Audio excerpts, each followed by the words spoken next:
Good afternoon, everyone. Welcome to the public lecture organized by the Antiquities and Monuments Office. Today's topic is Beyond a Century, a glimpse of Ohel Leah Synagogue. Please note both the lecture and the Q&A session will be conducted in English. We are most grateful to have Mr. William Mocatta, a trustee emeritus, as our speaker for today. The Ohel Leah Synagogue, located at Robinson Road, Mid-Levels, Hong Kong, was built in 1901 and is the only surviving Jewish prayer house still in active use in China. Significant heritage merit could be manifested from its elegant mix of classical, Baroque, and Italianate Renaissance architectural features. Today, Mr. Mocatta will go through the historical background of the century-old synagogue. He is also going to share with us some restoration work undergone between 1997 to 1998, as well as the history of the Jewish community in Hong Kong. Now, let's give a warm welcome to our speaker, Mr. William Mocatta.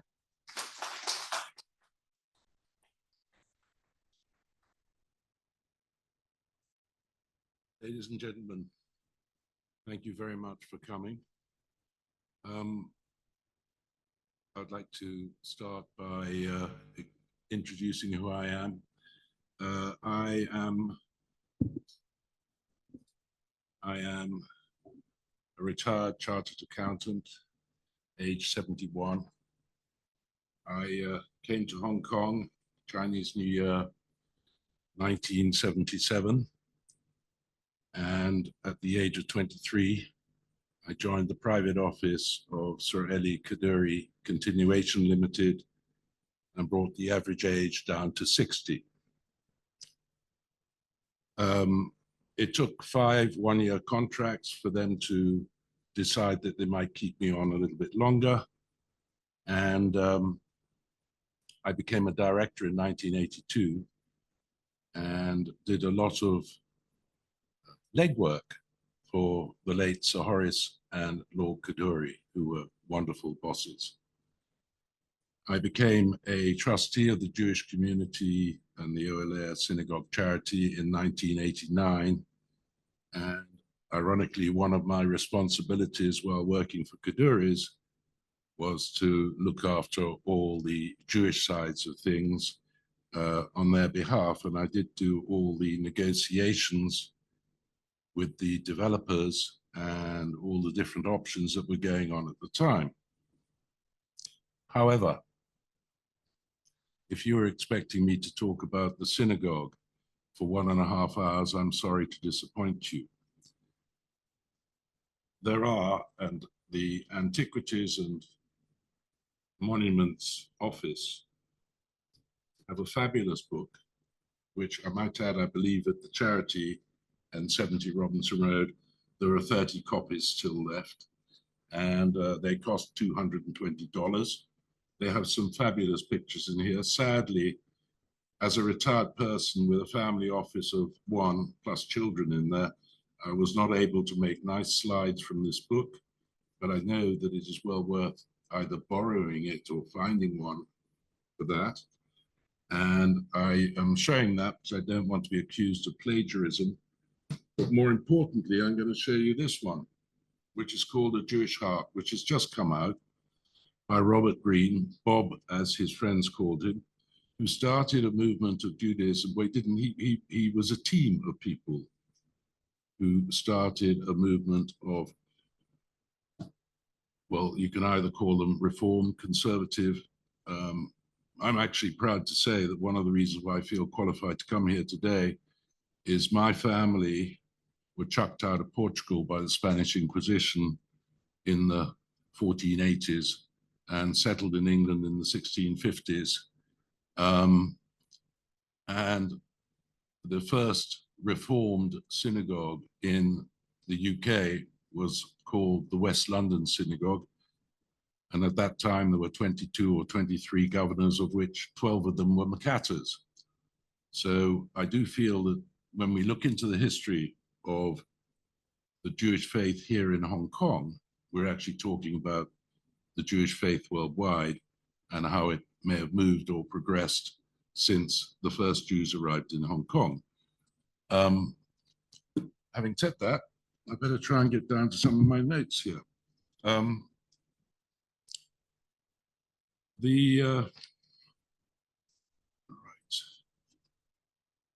Okay. The first recorded transaction, and it's quite interesting that when Jews settle in a place, they tend to, first thing they tend to buy is a Jewish cemetery. And the first record of any transaction in Hong Kong goes back to April 5th, 1857.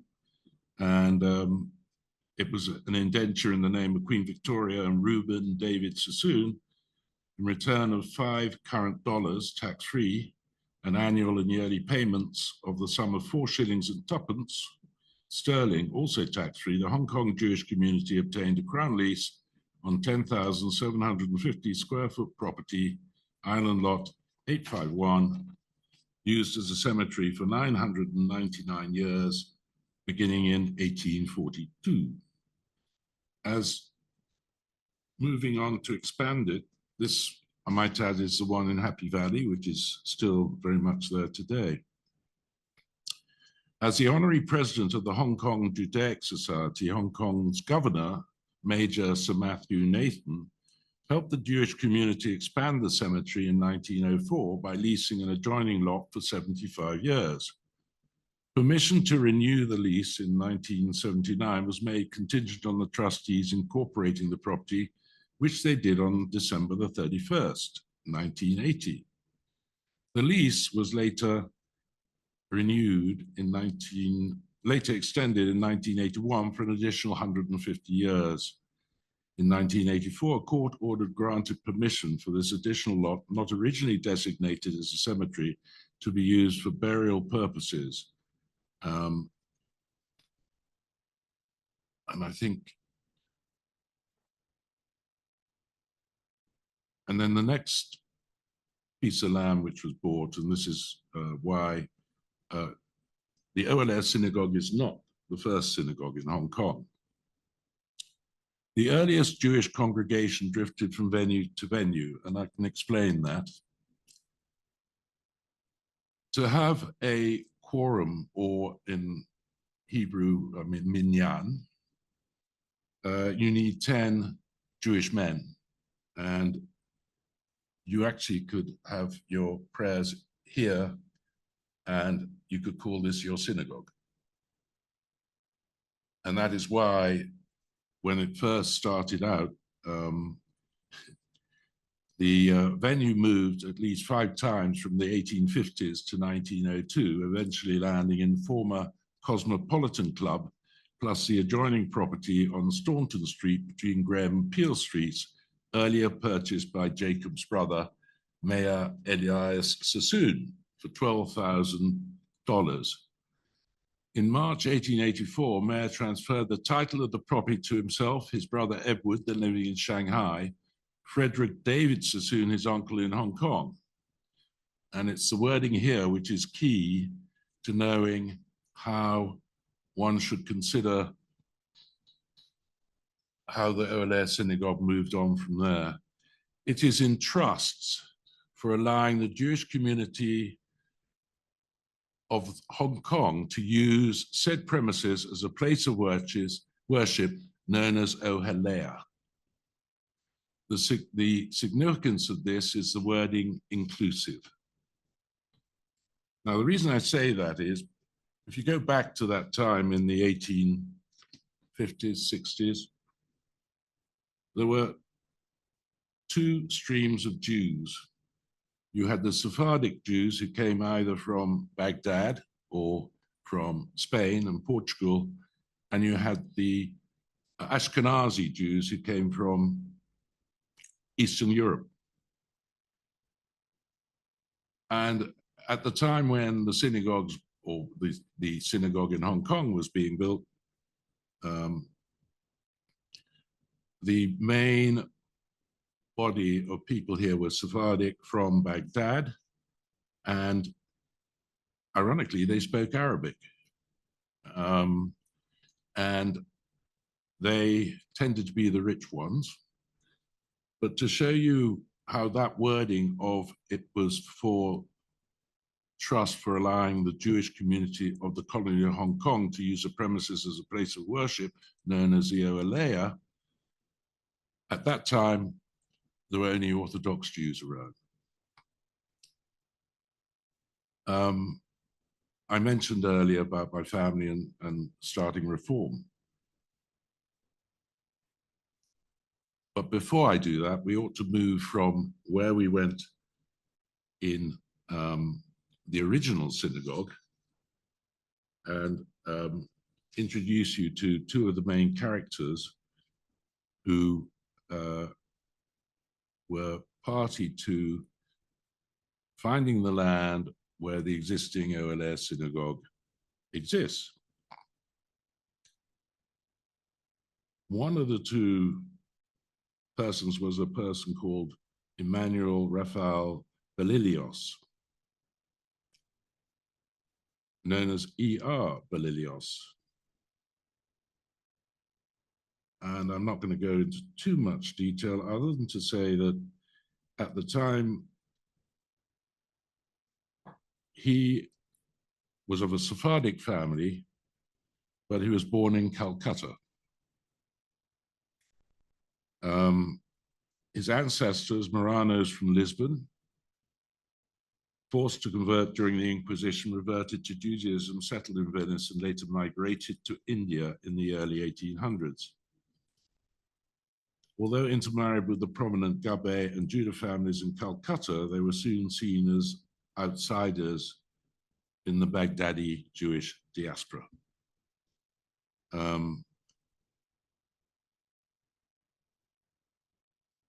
Over the next 20 years,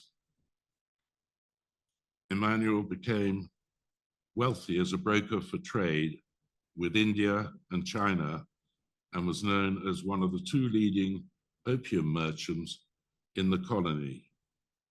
E.D. Sassoon and Company perhaps was the other, with an office in Queens Road Central and a warehouse for storing opium in Peddars Hill, now Icehouse Street, so well guarded by its walls that it was known as Sassoon's Fort. Belilios had left his wife Simha behind when he came to Hong Kong in 1862.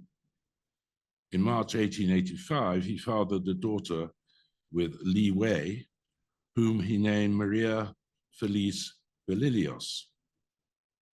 Maria married Chow Po Sin, son of a well-established family of traders from Malacca, and she gave birth to 9 children.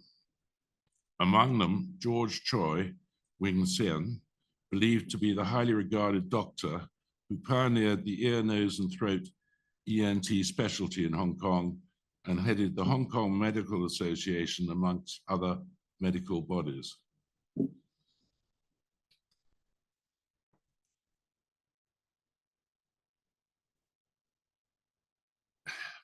Belilios was quite a character.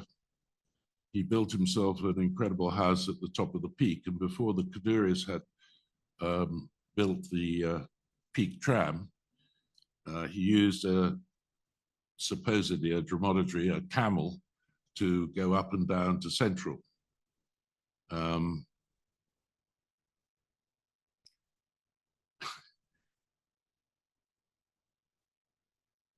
With prosperity for Belilios, served as chairman of Hong Kong Hotel from 1868 to 1888, as a director and later chairman of the Hong Kong and Shanghai Bank, and as a member of the Colonies Legislative Council from 1882 to 1890, appointed by the governor, Sir John Pope Hennessy. In 1883, he was awarded the British Order of Chivalry.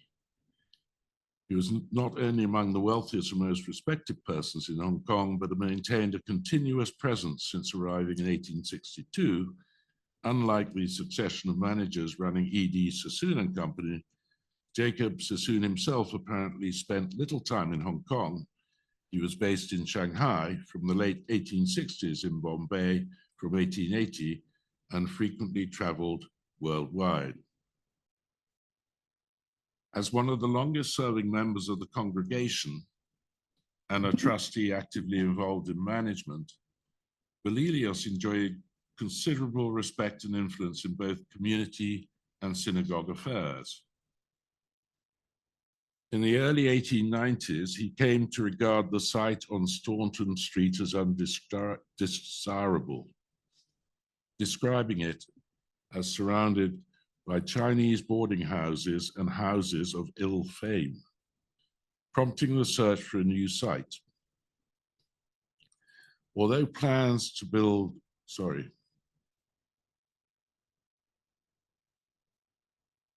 Although plans to build a synagogue seemed ambitious for a community of such a small size, Belilios's views prevailed, and a committee of 4 trustees, including himself, agreed to search for a site.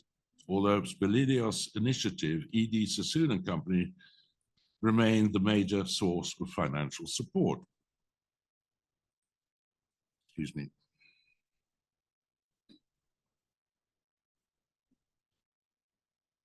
As Belilios himself commented, they, the Sassoons, had the funds of the synagogue in their hands. In September 1897, Sassoon's firm pledged $5,000 for the synagogue upkeep and expansion, while the rest of the community managed to raise only $60 to $70 in the last 3 months of the year. In July 1896, a lot came up for auction between McDonald and Kennedy Roads, next to the Peak Tram and near Union Church, overlooking Garden Road, the commercial center of Hong Kong. Without disclosing his ultimate objectives, Belilios, thought to be acting solely on the community's behalf, bought the property for $6,931 in his own name. The other trustees had the understanding that he would turn over the entire property to the community anytime within 1 year upon receiving reimbursement of the cost plus interest. And this is when he claimed he had only acquired part of the property for the synagogue and the balance for himself, it led to an acrimonious dispute. And this is one of the first shall we say, records of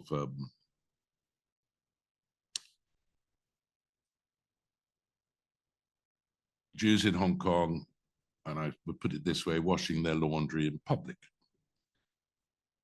And ironically, the judge ruled in favor of Belilios,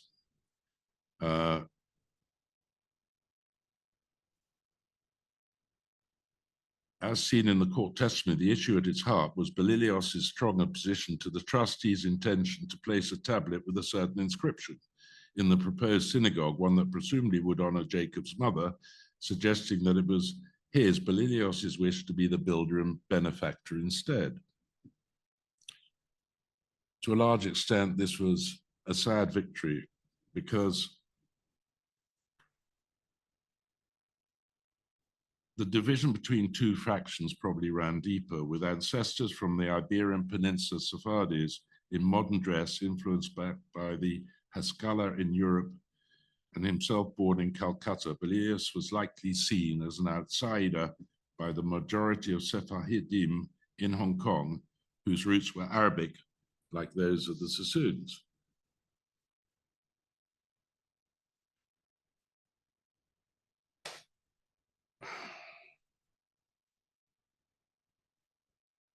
At this time,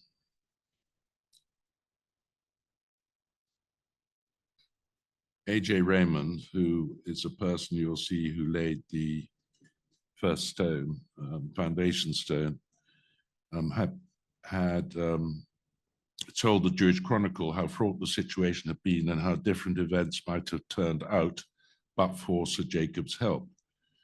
The negotiations which took place with Belilios in this matter were to me a source of such anxiety, but throughout that long and anxious period, Mr. Jacob Sassoon showed the keenest concern in the community's interest, and in the end, when all was lost, stood by us and gave us new lease of hope, a hope we see realized.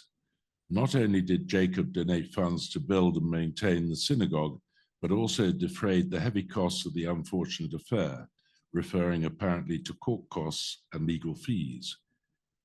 Having failed to win the community's support, Belilios resigned as one of the managers of the fund for the new synagogue and devoted his time and energy to social and political life of Hong Kong. The outcome of this dispute may have a profound impact on future developments in Hong Kong's Jewish community. Had Belilios won support for his agenda and become the builder, it is questionable whether the community today would enjoy the same consideration that arose from Sassoon Trust, favoring a wide spectrum of Jewish religious beliefs and interests. The contrary view suggests that Belilios was more broad-minded in his religious views than thought. After moving to London several years later, he attached himself to Berkeley Street Synagogue, known today as the West London Synagogue, which was then moving towards mainstream reform, and in which Belilios became one of its most regular and devoted members, taking a deep interest in its affairs. The site in Robinson Road that Jacob and his brothers acquired had an uninterrupted view for miles. And it'd been funded with a total cost of $27,000, equivalent to about US dollars 882,000 today. And the Crown lease was to run until 2,850, 999 years from 1851, when the original owners from Sassoons bought the property and purchased the lot. A.J. Raymond laid the foundation stone on May the 7th, 1901, and oversaw the synagogue's construction. The building was designed by Leon Orange, the oldest architectural firm in Hong Kong, and one still doing major projects in Hong Kong and China. In addition to flourishes of Moorish Spain and touches of neo-Baroque Edwardian England, students of architecture at the University of Hong Kong detected eclectic traces of Greek, English Renaissance, Gothic, Tuscan, Roman, Victorian, and Chinese architectural styles. The original red brick building with red tiles was later covered with whitewashed stucco, measuring 80 feet long, 26 feet wide, and 25 feet high. The two-story structure featured a vaulted barrel roof with terracotta tiles, arched stained glass windows, tripartite, arcaded portico with horseshoe-shaped arches at the entrance, and a balustrade balcony and octagonal turrets not unlike those seen in Baroque churches in Rome. The interior design was typical of Sephardic synagogues, reflecting that most of Hong Kong's early Jewish settlers were Sephardic merchants from Baghdad and Iran. The interior layout consisted of central bema, the raised platform for which the Torah is read, and services conducted, enclosed with elaborately carved teak balustrades on three sides. A walk-in ark contained the synagogue's Torah scrolls. Rows of teakwood chairs with carved, curved arms faced the bema. Suspended on a long chain from the ceiling in front of the ark was a silver ner tamid, an internal light as a reminder of the constantly lit menorah of the temple in Jerusalem. Presented by A.J. Raymond in memory of his sister, partially screened ladies' galleries on opposite side, supported by Aberdeen polished granite columns, overlooked the rectangular basilica. The ground floor was laid with marble tiles. Even under the soft light diffused by brass chandeliers with electric candelabra, the austere, hard-edged furnishing spoke more of the rigors required of an observant Jew from a demanding God than the comforts of wealth enjoyed by the donor. On Tuesday, April the 8th, 1902, 6 native Indian officers of His Majesty's 22nd Bombay Infantry stood in front in attendance while Albert Jacob Raymond, Jacob's trusted deputy began the formal dedication.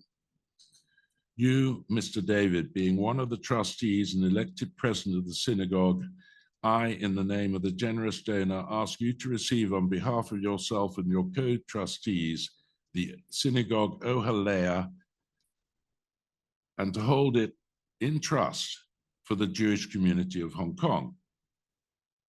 David praised Raymond and D.H. Silas, the indefatigable secretary, for securing the valuable site and for contending against all obstacles and difficulties from the inception of the work until its completion. An apparent reference to the court battle with Belilios.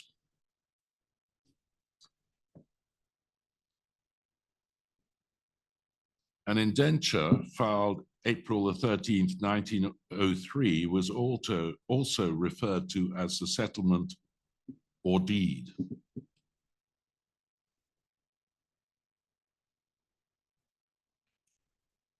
Stipulated how Jacob Sassoon wanted his bequest to be administered and its assets used. The 32 shares of Robinson Road property and synagogue were vested in 7 prominent merchants: Jacob Elias Sassoon, Edward Elias Sassoon, Mayer Elias Sassoon, Abraham Jacob Raymond, David Mayer Moses, Abraham Jacob David, and Eliza Silas Kaduri. All were described as trustees of the Ohel Leah Jewish community of the said colony of Hong Kong. For the purposes of their synagogue, all 7 wore both community and synagogue hats, however, and called themselves the trustees for the Jewish community of Hong Kong. The word community being almost synonymous with synagogue in those early days when Ohel Leah was and remains the only freestanding, purpose-built synagogue in Hong Kong. The document reads in modern English, the name trustees Tam possessed of the said property under trust to ally it with synagogue Ohel Leah to be used and enjoyed as a place of worship by the Jewish community residing in Hong Kong, subject to the rules and regulations in writing as the trustees shall in absolute discretion from time to time and at any time think it proper to make and impose the full power and authority. Further evidence of Jacob Sassoon's intention may be seen in a speech delivered in Bombay 6 years later, in which he stressed that it had always been his aim that I have striven consistently towards that end to do what is best for the community.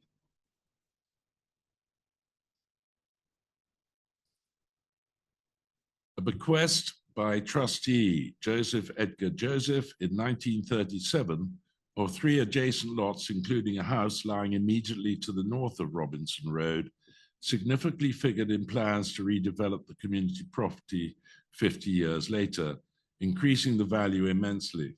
Named Bear Simha, House of Joy, in memory of his mother, the additional lots were intended to preserve the harbour view and provide land for a mikveh and a house for the rabbi.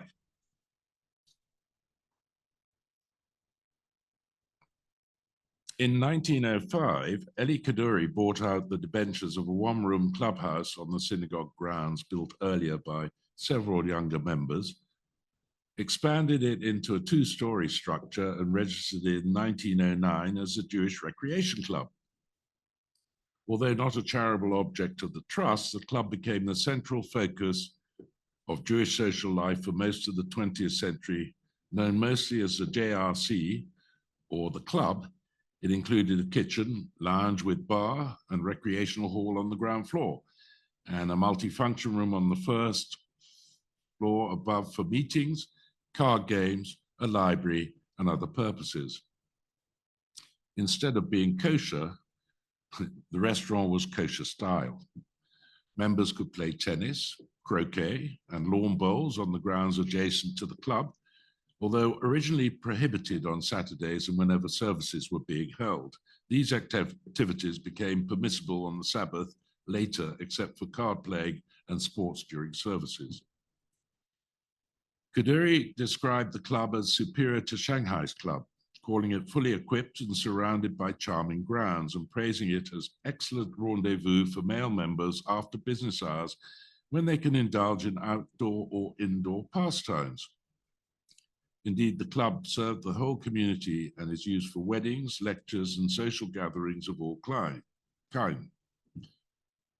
Ohel Leah Synagogue, he added, was a delightful congregation of about 100 souls, all bent on promoting the interests of the community. Their institutions are a model in every respect.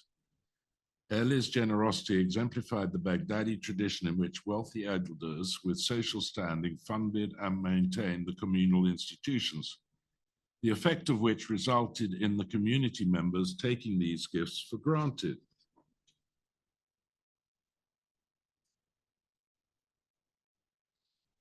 I think now we'll come very much closer to the time when I first arrived in Hong Kong. In the late 1970s, as a synagogue named in the honor of Jacob Sassoon's mother approached its 80th year, preserving it had become a challenge. Having survived the Japanese concentration or occupation, mild earthquakes, yearly typhoons, and a deadly nearby landslide, the expense to repair rotted roof timbers, cracks in the walls, illegally shaky foundations, and potentially unsafe rubber walls strained community resources. Moreover, the age of depending on wealthy Baghdadi benefactors was nearing an end. Although the Qaduris had continued to bear most of the costs in recent years, donating nearly $85,000 to rebuild the Jewish Recreation Club in 1949 and $300,000 in 1973 for the synagogue and site repairs, there seemed to be no end to the stream of invoices for lesser but still significant amounts to maintain the building and property. Collected and filed by Hong Kong Heritage Project, these bills comprise a thick folder for the benefit of researchers with interests and patience to examine them. So, in the 1980s, the trustees decided they would have to look into redevelopment. And the trustees had to produce a constitution. In October 1980, they became known as the Incorporated Trustees of the Jewish Community of Hong Kong, the ITJC. And the ITJC planned to lease a portion of the property to build a residential tower or towers that would pay for a new club and the renovation or construction of a new synagogue.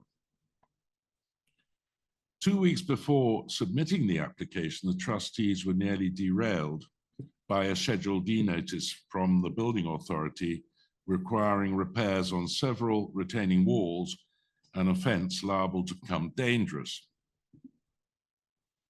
An application to the High Court on the 8th of October 1980 approved the application empowering the trustees to grant a 30-year lease as a developer for a developer to jointly develop all or part of the property.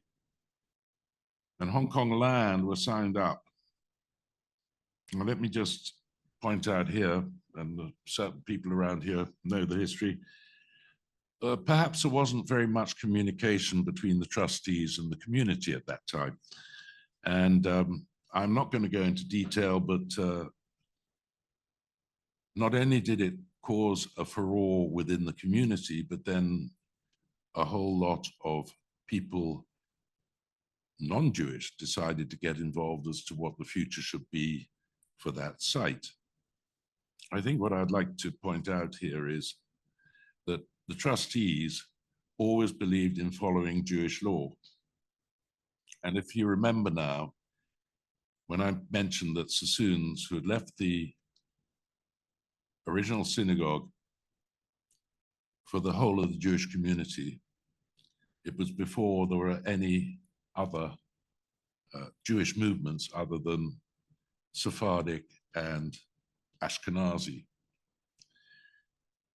And I know that the trustees were looking for an inclusive solution, because when you're in the 1980s, I will give you a couple of complications. My wife, who's sitting here today, bless her cotton socks, was converted by Beth Din in London, which was the West London Synagogue. My parents were married in an Orthodox synagogue in Paris. So I as a trustee of the Ohel Leah Synagogue, I'm most welcome there, but my wife and my children are not recognized as Orthodox Jews and therefore technically can't participate in the services. In the early days, it was very simple. And the person who wrote this book had real problems in trying to get his son bar mitzvahed. And that was when a lot of the furore came forward about what the trustees were up to. I would like you to still understand that Lord Kaduri, Horace Kaduri, Michael Green, Robert Dorfman, I mean, I was a trustee from '89. We were all looking for an inclusive answer, although anything to do with Jewish law, ignoring the fact we got a number of rulings from chief rabbis in Israel. Up until 1997, we had used the chief rabbi in the UK to answer any questions to do with halacha, and we would follow those rulings. I will now, having explained that, carry on with the story, but you must understand that during this time, the communication between the trustees and the different parties, again, is where we're seeing the possibility of, shall we say, I always call it Jewish dirty laundry being washed in public, and it's something which we try and avoid. Anyway, so I, as you know, was the one doing the negotiations with Hong Kong Land. Part of Jardines, they had overextended themselves when confidence in the future of Hong Kong was at a low ebb with Mrs. Thatcher's visit to Beijing in September 1982. And so we negotiated a settlement in order that they could walk away. One now moves, and this is why it's quite extraordinary, because I think the opening introduction for me today was to concentrate on 1996 and 1997 onwards, and I've only now got up to 1982. And it's going to be 1996 when we actually do anything about the synagogue, so it's quite extraordinary. In October 1985, a new deal was approved with Swire Properties Limited on a 99-year lease. And I might say this was Lord Kaduri's idea. The original one with, just to explain, the original one with Hong Kong Land did the redevelopment of the Hong Kong Club. And that was a 30-year lease. And that's where the idea of doing 30 years was. But anyway, I might add that to do a 99-year lease meant that, technically speaking, and it all depends on what happens in 2047, the redevelopment as such will revert back to the Ohel Leah Synagogue Trust after 99 years. And technically, the site is on a 999-year lease. So I take my hat off to the late Lord Kaduri for doing that. And I might add, it was quite an interesting time for me to do negotiations, since Swires were the only ones who came forward, and I pretended I had a whole load of people behind them who wished to also have a go at buying the land and doing the redevelopment. And I might add, at this time again, members of the community found out that there'd been a new deal agreed with Swires, and therefore, again, they were up in arms about the whole thing. So, as I say here, at this time, communications between the trustees and the community was poor to non-existent. So when the news of the redevelopment emerged, Jews and non-Jews wished to get involved, especially concerning the saving of the synagogue. The trustees were not only worried the synagogue would not withstand such a large development next door, but they also wished to be inclusive when it came down to who was a Jew, since the Ohel Leah Synagogue was Orthodox and had to remain so. Since no alternative site was found to be halakhically suitable, and the reason I'm saying it in this way is the fact that we did have there were times when before more money came forward, there were times when the community didn't even have rabbis.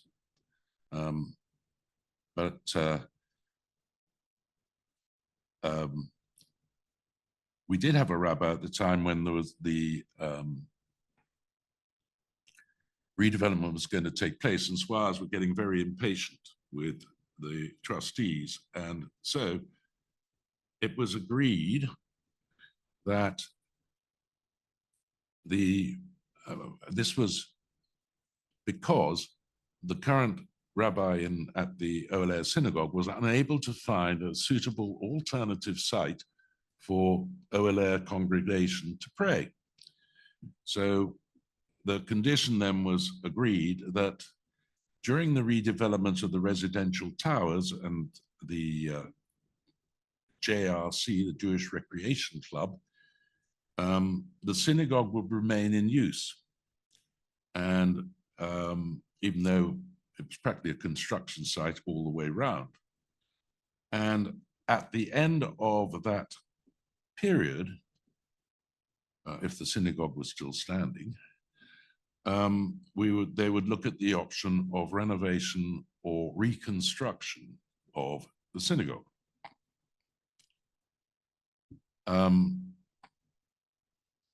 So as I was saying, no alternative site was found.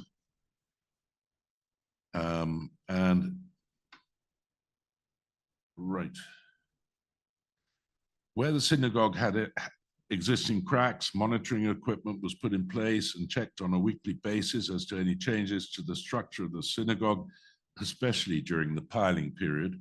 And you've also got to remember that that terrible disaster that occurred up very close to there, where a whole building collapsed during a typhoon and a lot of people were killed. And there was a big question mark as to whether there was quicksand, and there was even rumors that the synagogue itself, to help the foundations, had liquid cement poured in to keep it safe. And there's another thing which reminds me of, I don't suppose it's, but just a comment. At the time, there was another Jewish character in Hong Kong who used to run a newspaper called Target, which was a gossip magazine, Raymond Sacklin. And at the time, I think the piling work was going to be done by Frankie Piling, which I think at the time the Kaduri family had an interest in. So he published the fact that it was the Kaduris who were planning to make a nice fortune out of it. And I remember going to one of the trustees' meetings, and it was at a time when the Peninsula Hotel Group had just ordered 8 brand new Rolls Royces. And when it came to the opening of the new development, I suggested that where the 6 trustees were car parked, that we actually parked 6 of the new Rolls Royces. Anyway, that was turned down by the trustees as a bad idea. Now, where are we? Yeah.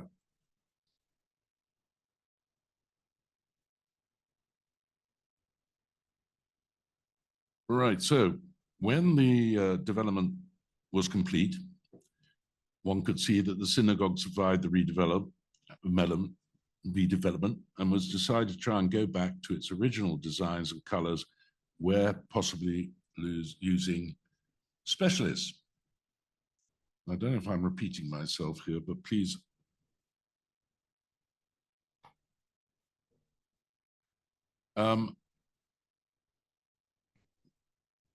Leah Orange Architects was established in Hong Kong in 1894. Yeah, I've read a lot of that, but still standing today is a Foreign Correspondence Club, Dairy Farm Building, and St. Andrew's Church, Kowloon, which are also things that you will recognize today, which coincide a little bit with the synagogue, and it was red brick. The synagogue, and here I have the rabbi here, so he can correct me if I'm wrong. The synagogue is a building with a threefold purpose: to house Jewish congregational worship, study, and community meetings. The greatest of all temples was the one King Solomon built in Jerusalem in circa 955 BCE. The frequent inclusion of two columns inside synagogues is reference to two columns in Solomon's temple. Now I'm going to go to this book. I'll find out why in a moment.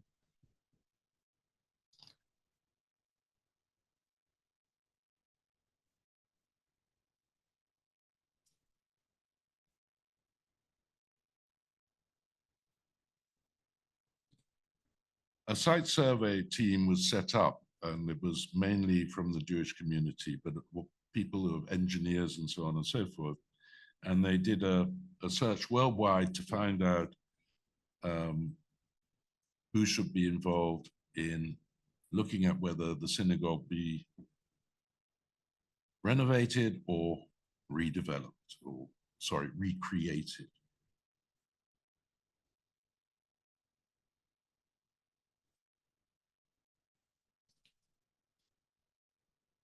Oh, sorry, I've got it here anyway.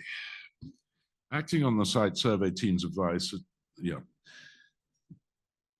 this resulted in responses from a number of firms from Hong Kong, Britain, Australia, and other places.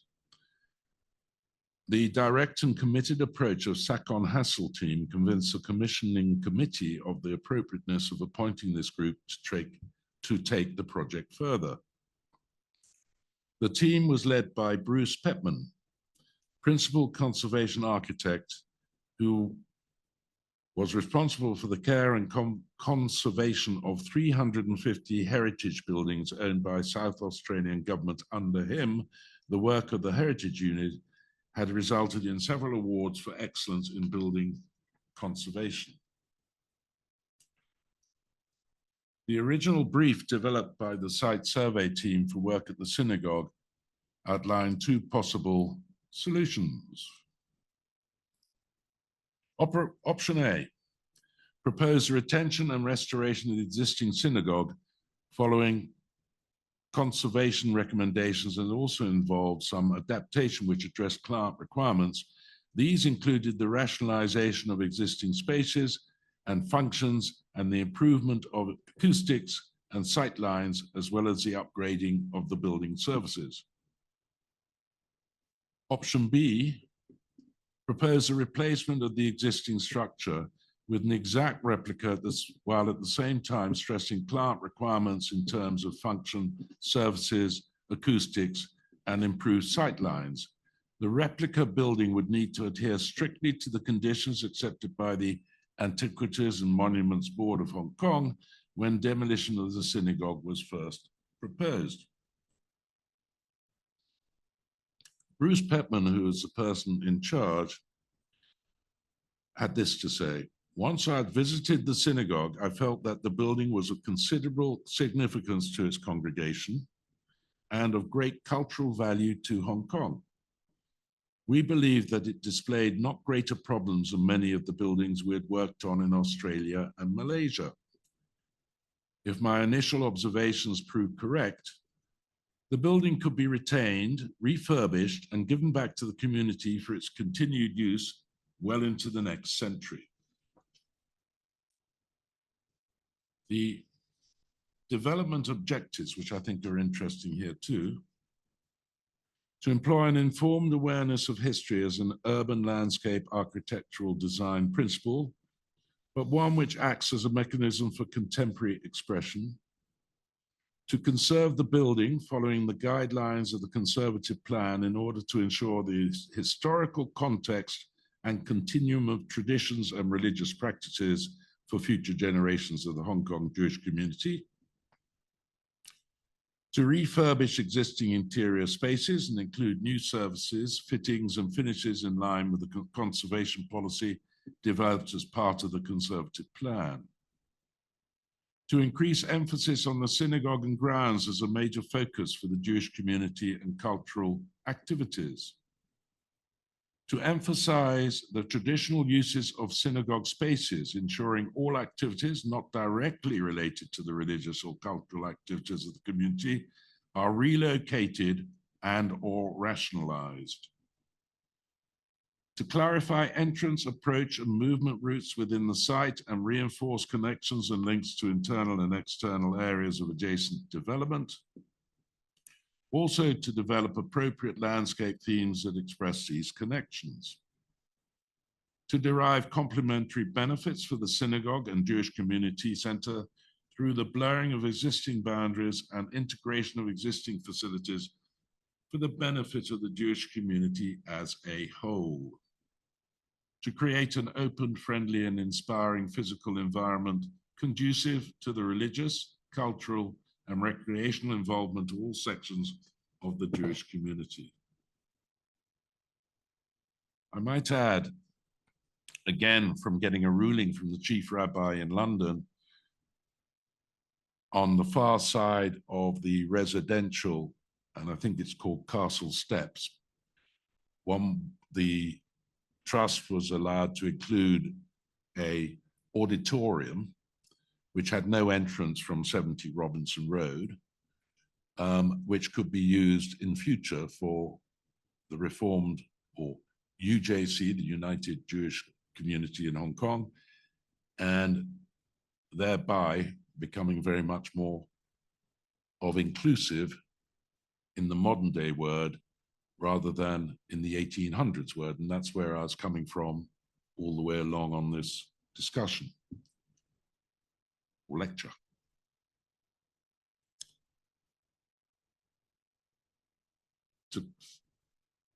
The intention, the new outdoor and garden areas are available for use for a much greater part of the year without flooding previously experienced in these areas. This is due to the control of stormwater across the site, which was critical to its future use, and the stability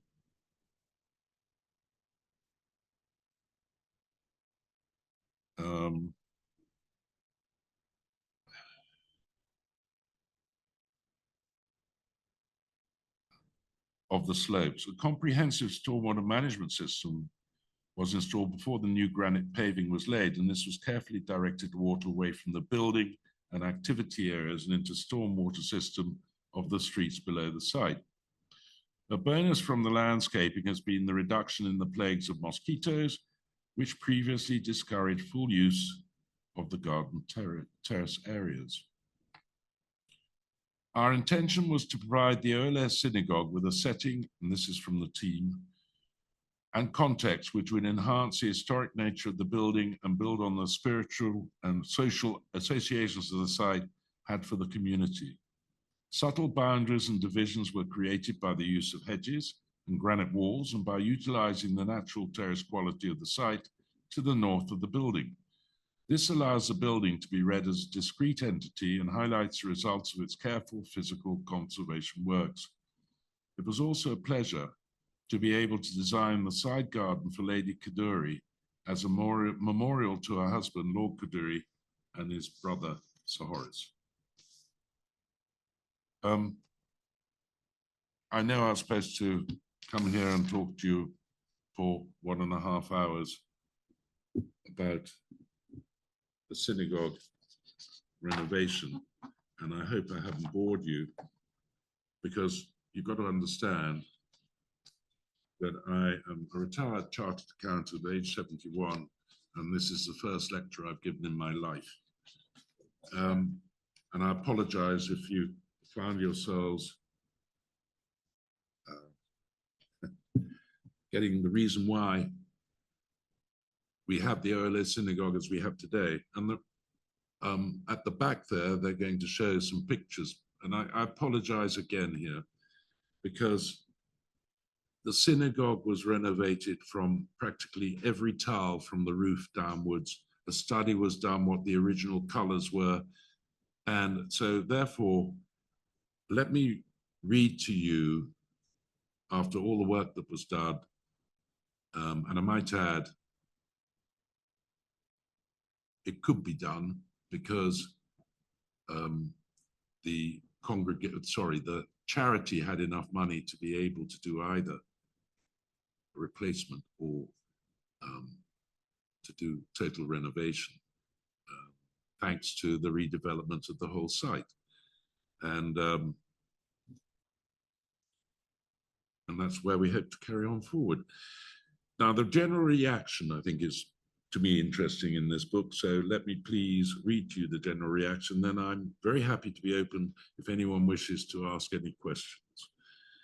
The conservation and adaptation work on the Ohel Leah Synagogue was, in a sense, a pilot conservation project for Hong Kong. The Hong Kong synagogue was recorded but not formally included in the list of antiquities and monuments. But following the advice of the site survey team, the trustees were prepared to undertake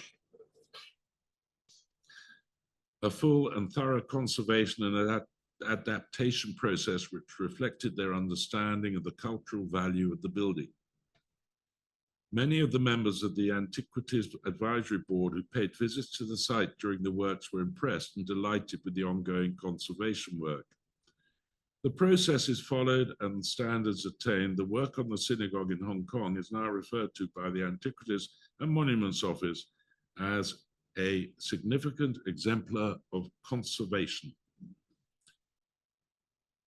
By late 19th century, Hong Kong was seen as a cosmopolitan city accommodating different religious practices. The Ohel Leah Synagogue stands as a strong evidence of such openness in the community. The successful restoration work of this edifice and the willingness of the owner to give financial support to its meaningful project is highly commendable. It is, indeed, a positive boost to the confidence of those involved in historical building conservation in Hong Kong and sets a superb standard for projects that follow. I'm delighted to see this grand old piece restored to its former beauty, and I am most grateful to all those who helped make it possible. Professor David Lung, Professor of Architecture, the University of Hong Kong Chairman, Antiquities Advisory Board. Hong Kong Institute of Architects Conservation Award 1998. The architectural work on the Ohel Leah Synagogue serves as a working model for careful conservation and adaptation process. It represents the application of international standards of conservation to significant historic buildings in Hong Kong. The high standard of work and the satisfaction of the client and users has been used to encourage conservation of other significant buildings in Hong Kong, both government and privately owned. This was recognized by the presentation of a prestigious merit award by the Hong Kong Institute of Architects as part of their annual awards program of 1998 for recognition of exemplary architecture in Hong Kong. UNESCO Asia Pacific Heritage 2000 Awards. The conservation and restoration of Ohel Leah Synagogue received an outstanding project award in the inaugural UNESCO Asia Pacific Heritage 2000 Awards for cultural heritage conservation. The international selection panel considered the project noteworthy for the high level of community involvement in initiating the project and the fact that the building maintained its original use. The selection panel also cited the restoration work itself, which was done to the highest standard of international conservation. And I quote from the UNESCO selection panel, the conservation and restoration of the Ohel Leah Synagogue to its pristine condition illustrates the efforts of a cultural congregation to preserve its heritage as represented by its place of worship. The restoration of this building demonstrates how heritage conservation not only preserves the cultural life of the community, but can also inspire a renewed sense of pride among its members. The building has retained its original use as well as scrupulously maintained the original design of the structure, a design which was both symbolic connotations and historic associations. The quality of the restoration work, which is being carried out to the highest international standard, ensures that the historic Ohel Leah Synagogue will continue to serve the community well into the future as a living symbol of the city's diversity and vitality.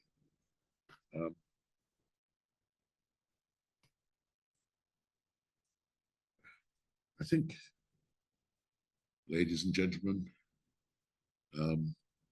Although I'm afraid I've only been able to talk for 1 hour, and I hope you weren't too bored.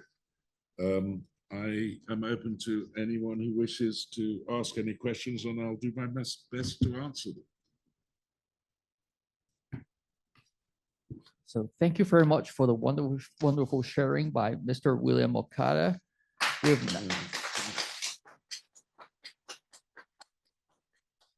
We've now entered the Q&A session. Please raise your hand and our colleagues will pass you the mic. Meanwhile, Zoom audience are welcome to submit your questions via the Q&A panel.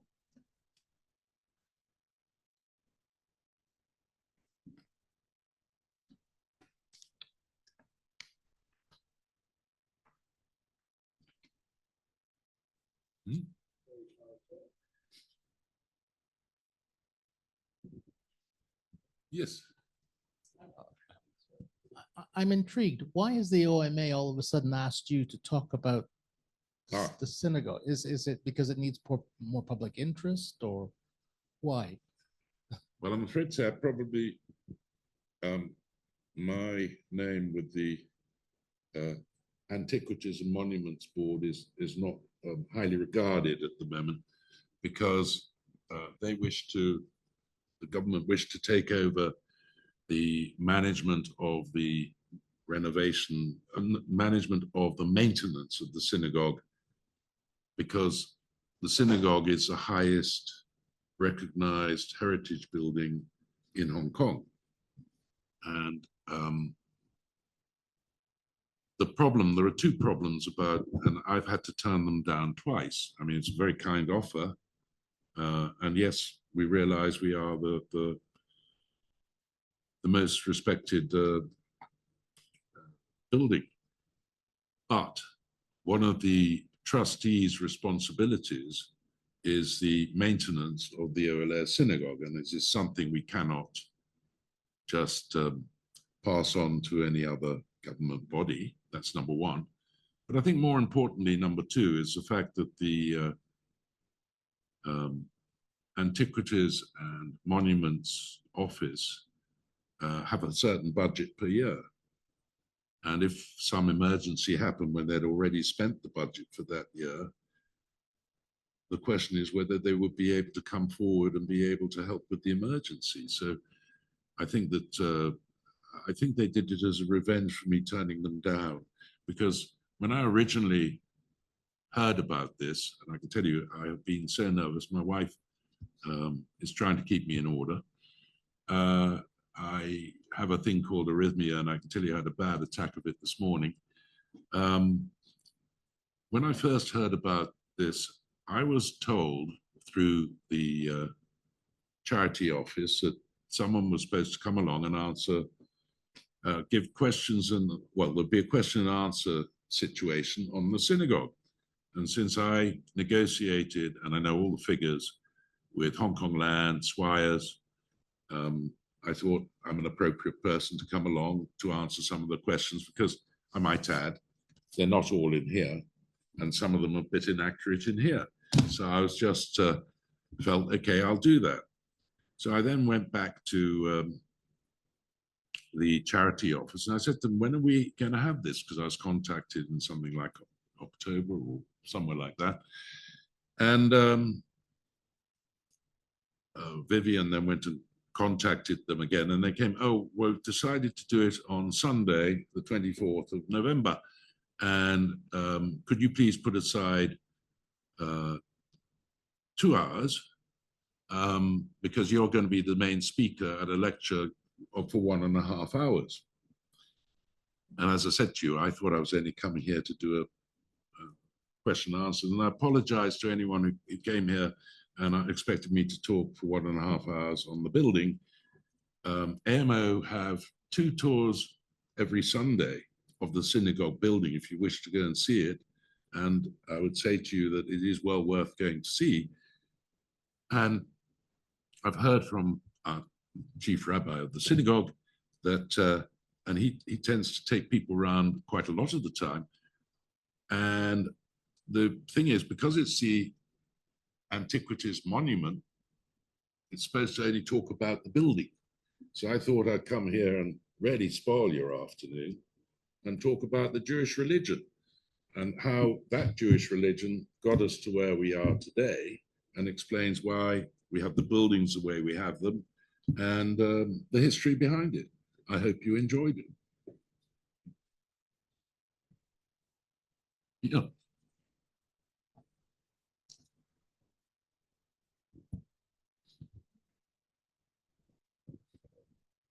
Thank you very much. I think, is this on? Yes. You've done an excellent job.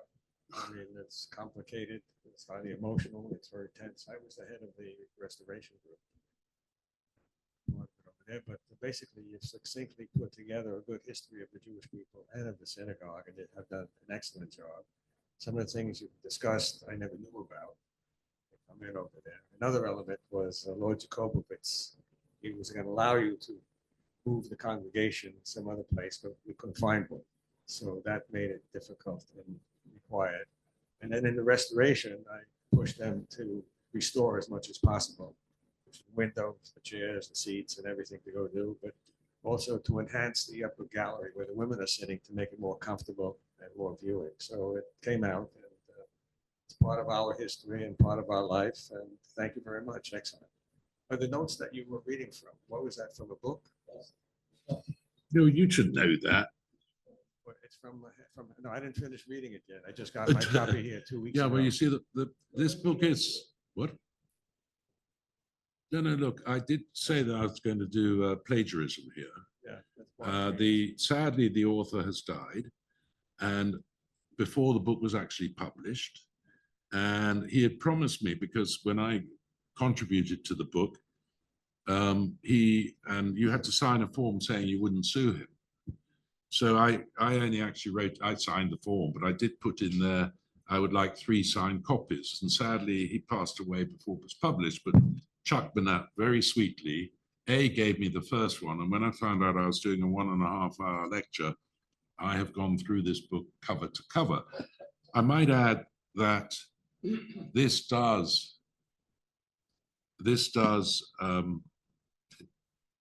I'm afraid, to me, it tends to wash Jewish dirty laundry in public, because it names a lot of names, and I hope I avoided all that with this and explained why there were the misunderstandings, whereas the wish all along was to be inclusive here. But you've got to remember the original donors, inclusive meant Sephardic and Ashkenazi, and even they don't seem to wish to want to pray together these days. So, that's where it stands. And I just found it, this is a super book, but a lot of the arguments that took place were because of miscommunication, but it was also very difficult for the trustees to make the communications at the time. And I'd go one further there and say, I'll give this one as an example. We were again attacked, and this is not to do with that, but it's more to do with being able to support charities outside Hong Kong, right? So everyone came up in arms and challenged us, and were going to challenge us in court. You didn't really understand what the real reason was behind that.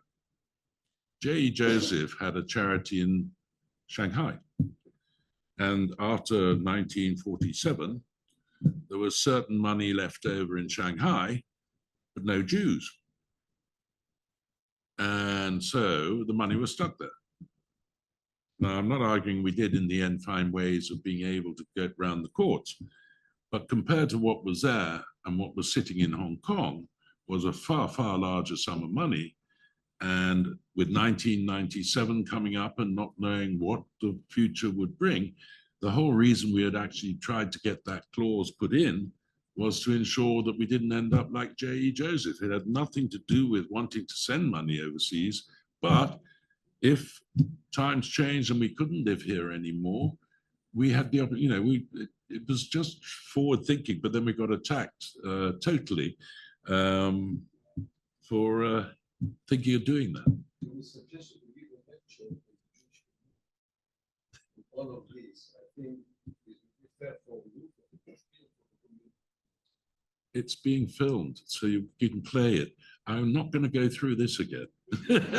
I tell you, I nearly passed out this morning.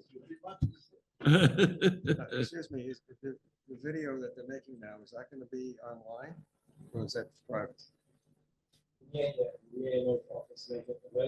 Well, it's possible that we put it online, but we'll need the agreement from the speaker as well.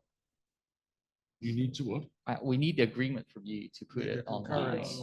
Yeah, this is for record only, like our eternal Then you record. don't have to do it again. I think it's a good idea.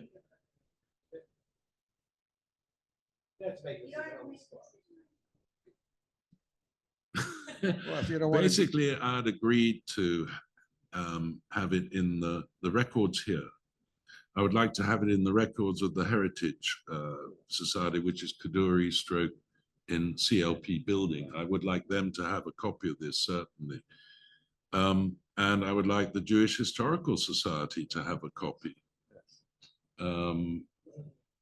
I don't think I really wanted it to go out on YouTube or any of the other things. If somebody wants to see it, they can see it.